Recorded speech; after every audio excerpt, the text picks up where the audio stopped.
Hola, buenas tardes a todos. Soy César Ruiz Larrea, Antonio Gómez, socio del despacho. Voy a ver si en 10 minutos acabo pronto, porque si no, ya vamos superpasados del tiempo, ¿no? Voy a hacer rápido. A ver si me centro y cuento las 3 o 4 cosas que os pueden interesar. Primero, la experiencia personal. ¿Puedes poner la primera? Bueno, voy contando mientras. Poner la primera. Vamos a ver. Hace como 3 años y pico, bueno, ya estábamos viendo en el despacho pues que las cosas estaban chungas, que la cosa estaba dura, ¿no? Y empezamos a trabajar, bueno, por una serie de circunstancias. Nos llamaron a un grupo de arquitectos para hacer una propuesta de trabajo en China y que tenía que ver con las necesidades que tenía en esos momentos el país, ya sensibilizarse con temas de eficiencia energética, de ahorro, de sostenibilidad, etcétera, que, bueno, pues lo que no sabéis, en mi despacho llevamos mucho tiempo en esto y, bueno, pues somos, de alguna manera, nos hemos, bueno, no especializado, porque a mí yo solamente creo que hay buena o mala arquitectura y lo que pasa que es que ahora mismo, pues creo que no se puede hacer arquitectura si no se tienen en cuenta problemas que tiene ahora la sociedad planteadas. En ese sentido es donde me interesan los temas medioambientales, de sostenibilidad, de eficiencia energética, etcétera. Pero el objetivo siempre para un arquitecto es intentar hacer buena arquitectura, ¿no? Entonces, en aquellos momentos nos llamaron para hacer una serie de equipos que estábamos trabajando en España a través de unos contactos fuera, que estaban en China, para que hiciésemos una propuesta de concurso. Entonces, bueno, unos de ellos era Felipe Pica Aguilera y otros con los cuales habíamos trabajado, pues habíamos compartido proyectos comunes, etcétera, ¿no?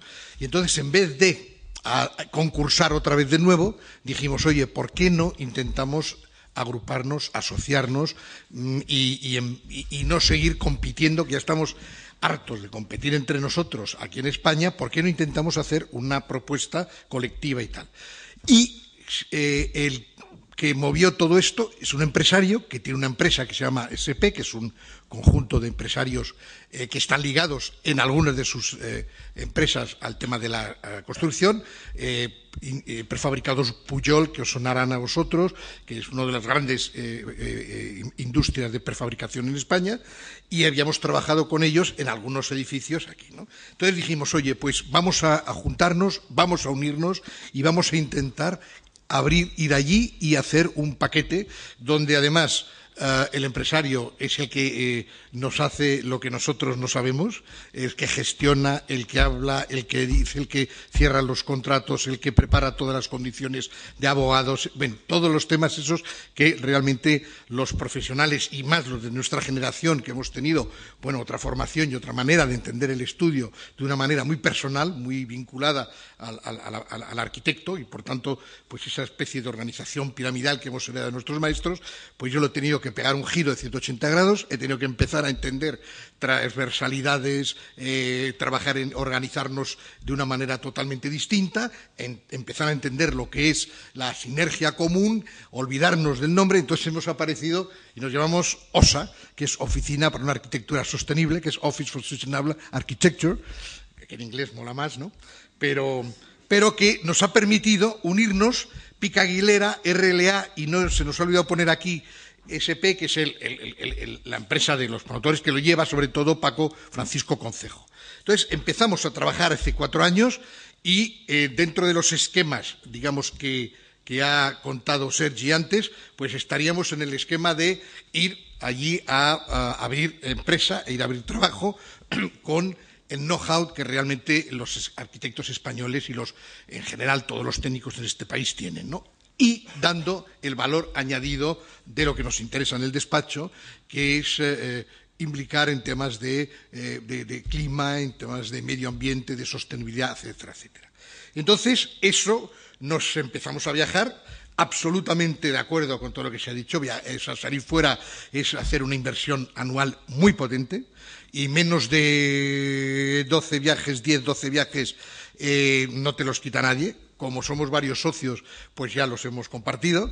evidentemente, yo prefiero tener el 10% de algo que no el 80% de nada, que es lo que está pasando aquí, y entonces tienes que aprender también a compartir y a repartir. Es otra estructura y otra manera distinta totalmente de organizarte. Y sobre todo, que cada uno sepa hacer lo que sabe hacer. Es decir, el presidente de la empresa OSA es Paco Concejo, empresario, bregao en abrir negocios en el exterior. Evidentemente, parte de la empresa es una empresaria china que está allí y que sabe chino y español, porque es español, vamos, es china, pero ha vivido en España muchísimos años, porque si no es absolutamente imposible y no sabes si lo que te están traduciendo es una cosa u otra, y por tanto hay que generar equipo donde todo el mundo, pues al final participa en los beneficios y participa en la acción de venta, de promoción, etcétera, etcétera, y de concursos y tal. Entonces, es una estructura que hay que organizarla y que, desde luego, hay que buscar alianzas, hay que coger musculatura, hay que olvidarse de que para competir fuera estamos compitiendo con estructuras absolutamente distintas, a no ser el otro camino, bueno, pues que Santi nos ha enseñado y que Marc pues también ha decir que son arquitectos, pues que son absolutamente unos magníficos arquitectos, estupendos, y que, bueno, pues les llaman especialmente para hacer concursos, y entonces a partir de ahí se llama. Es decir, esa es digamos, la vertiente de los arquitectos de Messi y esta primera línea, y luego pues estamos los que estamos por ahí pues intentando hacer las cosas lo mejor que podemos, pero que hay que buscar alianzas y fortalezas porque el mercado es muy competitivo y, sobre todo, lo que se ha hecho 20 veces, un valor añadido en algo singular. Marc hablaba del deporte, en fin, etcétera. Entonces nosotros estamos trabajando en ese terreno. Entonces, de China, que es muy largo, pues empezamos a trabajar y se empezó a abrir el mercado en Oriente Medio.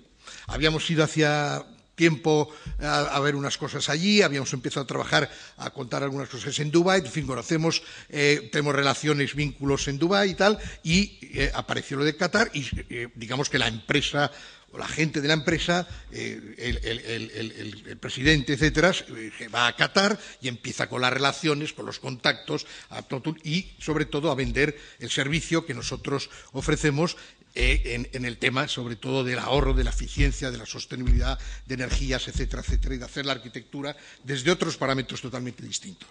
Entonces, como nos pilla a mitad de camino, pues cuando vamos a China, pues hacemos escala en Qatar, resolvemos los temas de Qatar y luego seguimos a China.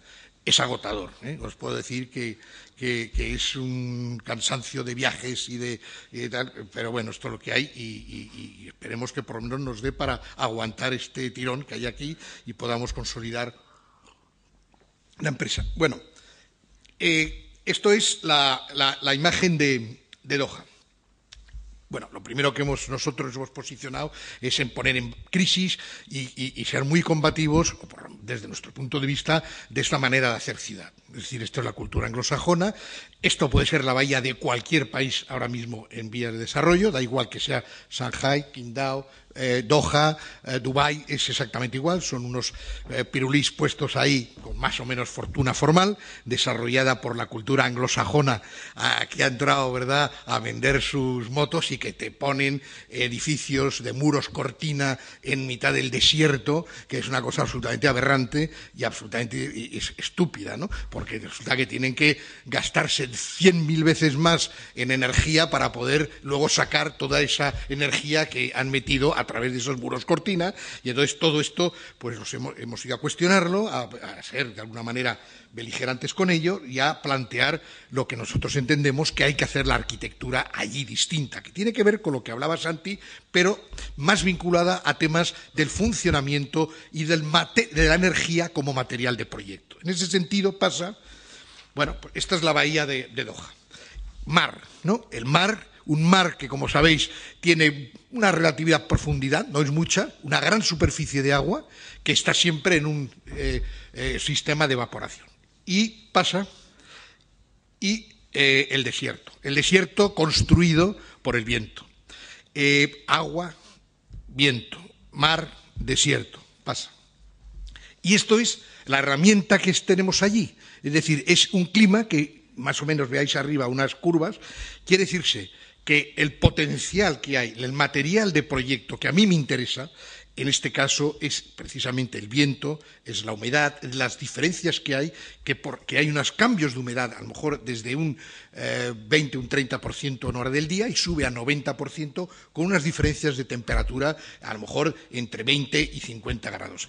Es decir, esa diferencia de potencial energético, esos materiales de termodinámica han constituido de siempre la cultura de estos países, en un rango además que en cuanto se sale uno de los 40 kilómetros ya no hay vida. ¿Por qué? Porque la transferencia evaporativa entre el mar, el calentamiento de la tierra, que luego se devuelve día y noche, desaparece y por tanto ahí no se puede producir la vida, que es el puro desierto. Por tanto, ahí se ha vivido siempre y se ha desarrollado gracias sobre todo a ese material que tienen, que es el mar, la masa de agua que se evapora, la corriente de aire que se produce por la diferencia termodinámica entre el calor de la Tierra, que chupa mucho calor durante el día, que se libera, y en ese flujo es donde se ha trabajado, pasa toda la vida con esta arquitectura que tenían y que modela su territorio, modela su arquitectura y ha generado ciudades con elementos, como veis en la derecha,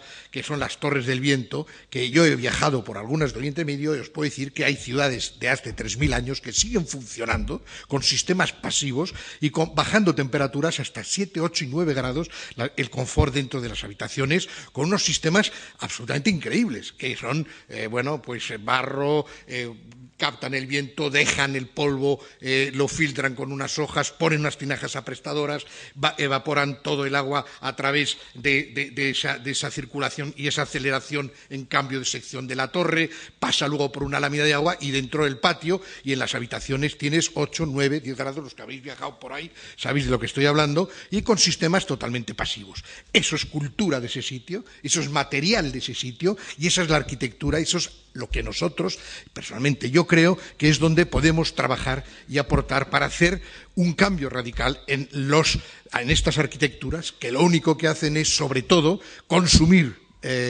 energía y producir residuos. Y entonces tienen y van a tener un problema brutal y, sobre todo, pierden la identidad.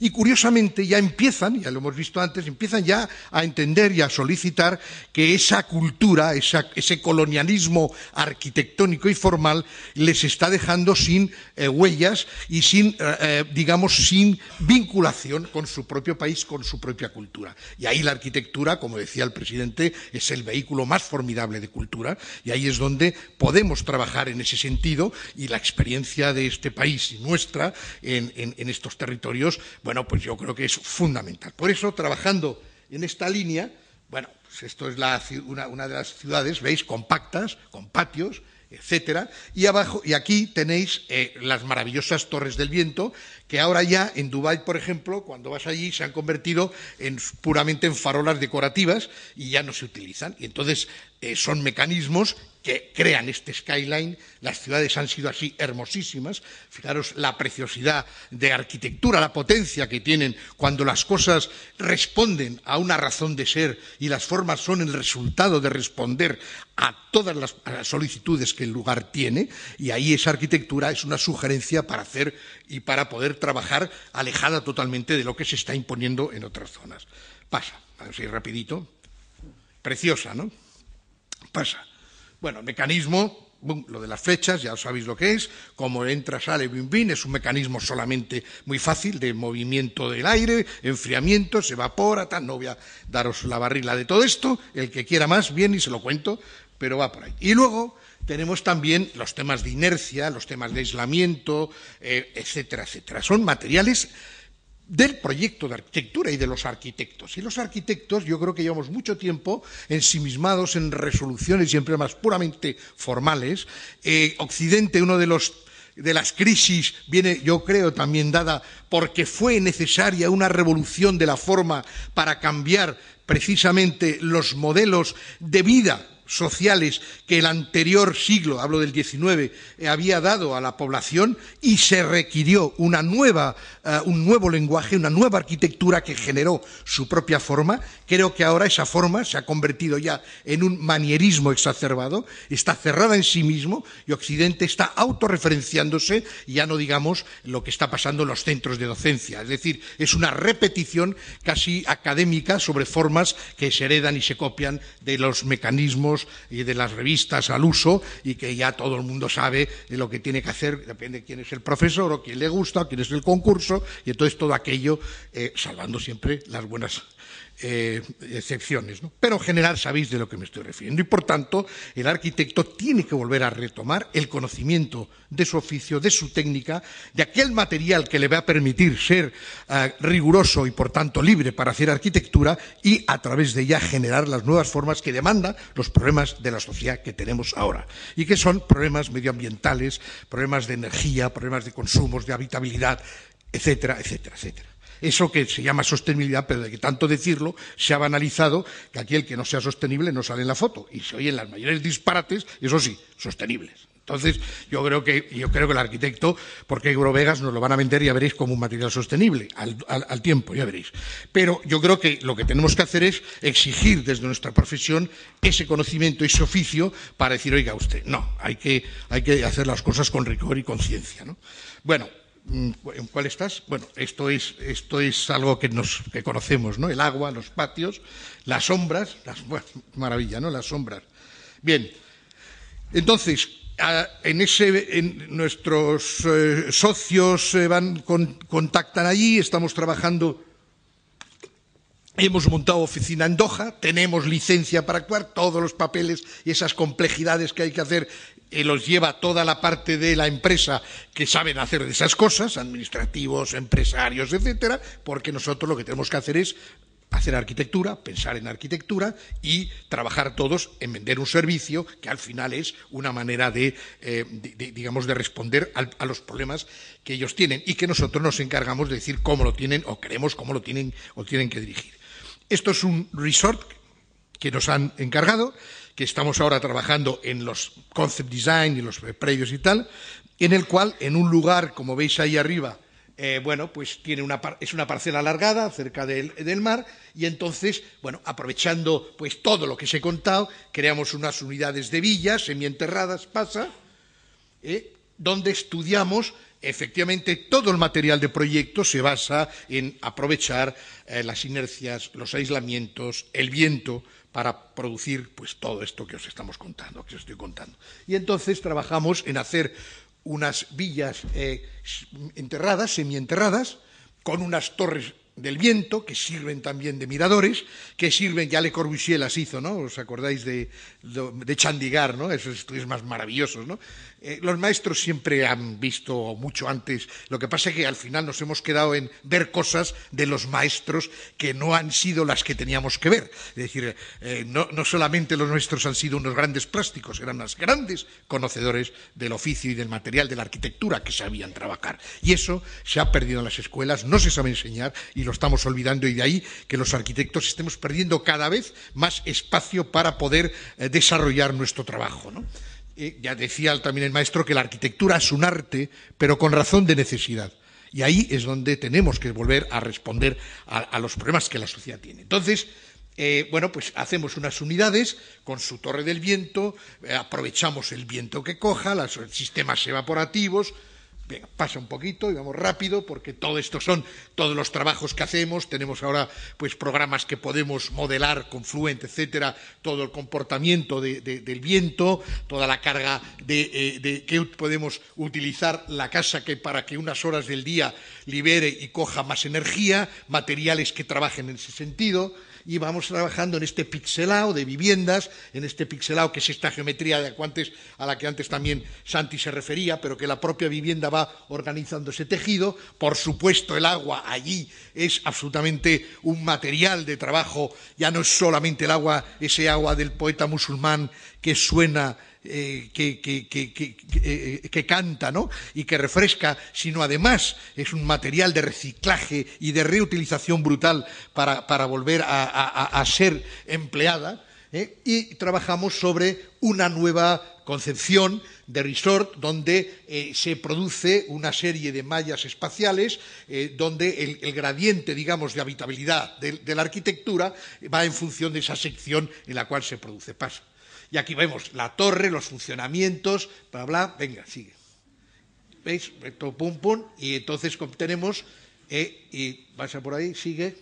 Bueno, estas son una de las primeras imágenes, esa es una gran torre, luego estamos desarrollando un material que es un digestor de CO2, en el cual hacemos unas celosías que no solamente por su profundidad nos den la sombra, sino a su vez que viene de la industria química, de tal manera que a lo largo de su vida útil, sin que cambie de estado y por tanto tampoco de coloración, no solamente está dando sombra, sino que además está carbonatando el CO2 de la atmósfera y por tanto es un digestor de CO2, ¿no? Es decir, los materiales están en un proceso de transformación a poco que empecemos a estudiar con otros sectores y con otras ciencias, con otras gentes que están estudiando materiales desde perspectivas a los cuales tenemos que asomarnos, ¿no? Y no tanto volviendo a ensimismarnos en el material como un producto casi de ornamentación o decoro, que ha sido el tratamiento en general usado en el anterior modelo que tenemos que modificar. Estas son las torres y entonces al final, ahí veis arriba, la organización es un tapiz de estas viviendas con patios donde se producen unas grandes torres que sirven para mirar el horizonte, sirven para equilibrar termodinámicamente la vivienda y luego hay un espacio común que también hacemos nuestras cosas modernas, como veis, y que tiene arriba toda la cubierta con los obligados paneles, etcétera, pero que en sombra se produce un acceso a toda esta marina y tal. Pero lo que me interesa es recuperar la idea de cómo un resort, que allí se están haciendo, que son el modelo de villa que se lleva francesa, bueno, aquí piden mucho la andalucí. Yo quiero usted una casa andaluza, entonces es la que hace este maravilloso arquitecto Melvin de Villarroel, que conoceréis, que hace Marbella, que yo siempre me he quedado fascinado, porque es que es un monstruo, se ha hecho millones de viviendas marbellís estilo andaluz, californiano, que es una pasada, ¿no? Porque además las hacen muy bien y funcionan fantástico, ¿no? Pero bueno, los que no tenemos ese don para hacer esa arquitectura marbellí, pues creemos más en la arquitectura que emana de estas necesidades del paisaje. Construimos el paisaje con el material que ellos han tenido siempre y recuperar lo que nunca debían de haber perdido. En esta línea, pues nos encargaron, pues que estamos trabajando también, porque ya sabéis que esto es proyecto, pues tienes que estar yendo, haces una propuesta, vas, o sea, es una cosa tediosa que acaba con cualquiera, pero que, bueno, pues que hay que retomarlo con fuerza, pero porque por lo menos cuando vas por allí no acunde este desánimo que nos rodea cuando cruzas por aquí este país, que es que ya hay la crisis, que es una barbaridad, lo fuerte que es, yo creo que la hacemos todavía, la interiorizamos tanto porque es que cruzas y cualquier peatón antes de saludarte te dice, ¿qué tal la crisis? Y parece como un hermano tuyo. Entonces digo, bueno, pues sí, es terrible y tal, ¿qué tal te va? Tal, en fin, todas estas cosas. Bien, entonces pasa al anterior. Bueno, estamos, entonces, para trabajar en un espacio colectivo, pues volvemos a pensar en qué ha sido siempre un espacio colectivo cuando hemos ido por ahí, por los países árabes. Aire, ventilación, sombra, luz, la magia de la arquitectura pasa. Y, por tanto, sus referencias, que aquí se han dicho 1000 veces, pasa. Y nos encontramos con un solar muy estrecho, nos pedían un hotel y un apartamento y luego un mall, que es un mercado, en inglés, pues es un mercado, ¿no? Entonces nos pareció divertido, siempre hay que buscar también un cierto, un guiño, ¿no? O sea, hay que contar los proyectos con un guiño, con una historia, porque si no, parece que no, los arquitectos enseguida hablamos de tal, pero si tú les cuentas siempre por ahí un guiño, pues lo pueden contar, ¿no? Eso no está mal, habría que escribir algo sobre eso, porque la verdad es que está muy bien todo eso. Y al final, la gran visita, esto es otra cosa, es un paréntesis, pero cuando va uno a la Universidad de Salamanca, los turistas lo que buscan es la rana de la portada. ¿Es verdad o no? Tiro plateresca, tal, la rana y todo, la rana. Bueno, pues es un poco la historia, ¿no? Entonces, esta es la historia, como la tiene, pues esto es la bahía, cómo se ha ido desarrollando la bahía de Doha, y entonces al final lo que hacemos es un edificio que como tenía 2 torres, era muy estrecho, pues decimos que es la bahía de Doha levantada. Es una excusa como para contar una historia divertida y a partir de ahí pasa un edificio con los consiguientes dibujinchis que hacemos y tal, donde orientado a las a las ventilaciones más importantes, organizamos una sección, ¿verdad?, donde está todo el mall, las torres y tal, y una gran cubierta que es transitable, que se puede utilizar, verde, para recuperar también, quitar la huella de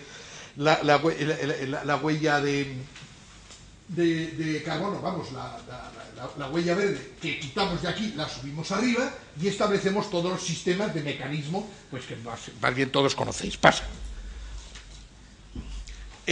Bueno, entonces la celosía vuelve a tener ese tratamiento, es una celosía, ahí tenéis la estación de Atocha, que es una referencia...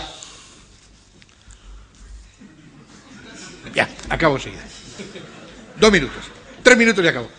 ¿Veis? La estación, es decir, crear un microclima, crear un clima. Estamos desarrollando esta estructura geométrica que hace de absorbedor y digestor de CO2, pasa, y entonces el edificio, bueno, va a tener toda esa voluntad de crear un clima dentro, como una gran cubierta, como una gran lona, y qué tal. Y ya por último, la joya de la corona es esta torre, que esta torre es, ahora mismo es un proyecto de interés, ¿se me oye?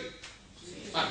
Es de interés del Estado nacional, les ha entusiasmado y estamos nosotros diciendo, Dios mío, que les siga entusiasmando, porque lo que hemos desarrollado es una torre que funciona de una manera por las diferencias de temperatura y por tanto de succión de viento que se está produciendo en lo que antes os decía. Por eso llamamos la Wind Tower, ¿no? La torre del viento. Es decir, como tenemos una masa de agua muy importante que se está evaporando y arriba a 300 y 400 metros es exponencial la velocidad, llegamos a velocidades de 40, 50, 60 kilómetros por hora, casi constantes, ¿no? Entonces, eso genera una succión del viento tremenda que hace que la torre tiene un núcleo central que es un elemento por el cual canalizamos el flujo de aire, colocamos en la parte superior, paso al anterior, unas turbinas de eje vertical de Arrie que sirven para generar la electricidad y la fuerza motriz que va a dar energía al propio edificio. La forma de vórtice eólico, que es el que se va estrechando, se ve interceptada por unos jardines a distintas alturas que hacen la valoración del patio evaporativo a distintas alturas, regulando los caudales de flujo y de humedad en esos espacios intersticiales. Y con una estructura que es una estructura de anillo, yo creo que está por ahí. Bueno, ahí veis todo el sistema de funcionamiento y una estructura que va comprimiendo y liberando para llevar toda la compresión a los espacios de fuera y garantizar que esos vórtices eólicos, que es donde se van a producir los rebufos de aire y por tanto generar la transmisión a los lugares donde vamos a poner los jardines de 4 y 5 plantas de altura, que van a ser además espacios comunitarios en las distintas partes del edificio. A su vez, el vestíbulo tiene protegido, pero que tú lo ves al entrar, tiene una turbina, en este caso, distinta, de tal manera que el propio vestíbulo origina también la impulsión y va a trabajar equilibradamente con la succión que se está produciendo en la cubierta. Entonces hay todo un estudio que estamos desarrollando, pasa, y bueno, las plantas, bueno, aquí las veis, tienen ese elemento central. Cambiamos ya el concepto de estructura portante del anterior modelo por estructura que respira, por elemento casi un organismo que está intercambiando intensidad con el perímetro, con la propia superficie. Es un organismo que tiene su propio sistema llevado al extremo el funcionamiento de las torres del viento. Bueno, con unos estudios que estamos evidentemente con ingenieros y tal, estamos desarrollando esta torre. En principio están muy interesados en hacerlo, estamos trabajando conjuntamente con las autoridades de allí de Qatar para llevar esta torre, y entonces pues la idea es que que las torres que nacían de esa crítica que veíamos basadas en una necesidad de consumo de energía brutal y por tanto una no aceptación del material de proyecto, darle la vuelta y empezar, tanto aquí como en China, como en cualquier lugar, aportar precisamente trabajar con otro material de proyecto y que sea susceptible de explicarles y de entrar en una nueva manera y una nueva demanda de cómo resolver los problemas de arquitectura, ¿no? Pero sin renunciar a la tecnología que hemos desarrollado y que hemos aprendido. Y nada más. Muchísimas gracias.